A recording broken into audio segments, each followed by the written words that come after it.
things you'll be needing are some taco shells, some cooked shredded chicken, some chicken taco seasoning mix, shredded cheese, rotel, and refried beans. First, I heated some oil in a large pan, and then I took about 3 chicken breasts shredded and cooked and added it to the pan. I also put a little bit of seasoning on the chicken breast ahead of time. Next, I took the chicken taco seasoning mix and added that to the chicken, as well as 1 can of drained rotel. Make sure that you drain it or your tacos will be kind of soggy. Stir that around.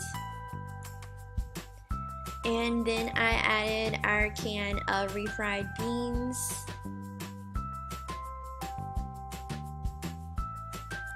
And I just stirred this really well so that everything was binded together.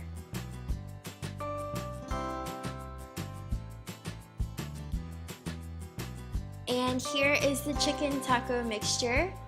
And in a baking dish, I placed the taco shells in there and they're ready to be filled.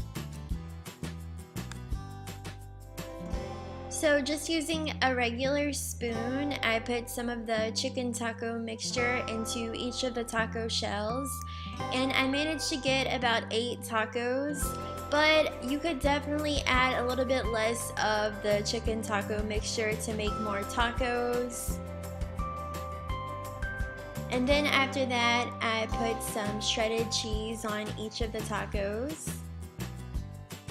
And then I baked them at 400 degrees for about 12 minutes.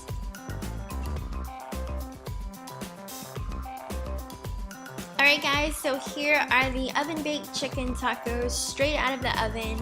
So I hope you guys enjoyed this video and this super easy recipe, and I will talk to you next time.